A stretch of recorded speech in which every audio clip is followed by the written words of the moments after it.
नाज़रीन नवां खे अहम ख़बर ॾींदालूं। पनाकल में नींग खे बदफली बाद क़त्ल कंदड़ जवाबदार खे रिमांड ते पुलिस हवाले कयो वियो आहे।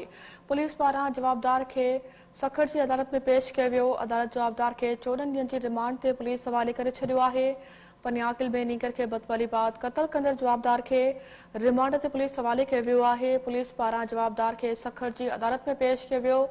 अदालत जवाबदार खे 14 ॾींहनि जी रिमांड ते पुलिस हवाले करे छॾियो आहे। पुलिस पारां जवाबदार खे सखर जी अदालत में पेश कयो वियो। पनियाकिल में नींगर खे बदफली बाद क़त्ल कंदड़ जवाबदार खे रिमांड ते पुलिस हवाले कयो वियो आहे।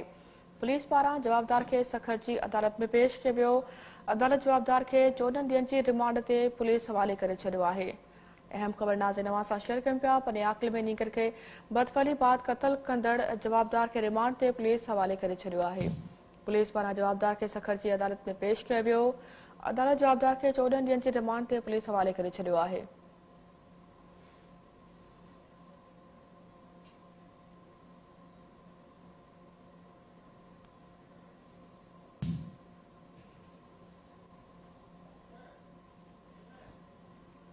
पनियाकिल में नींगर खे बदफली बाद क़त्ल कंदड़ जवाबदार खे रिमांड ते पुलिस हवाले कयो वियो आहे। पुलिस पारां जवाबदार खे सखर जी अदालत में पेश कयो वियो।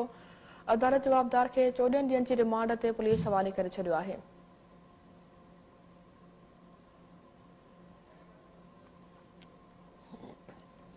इन हवाले सां तफ़सील वठूं था Sindh TV news reporter Jameel Lanjar Khan. जी जमील, तफ़सील ॾींदालो।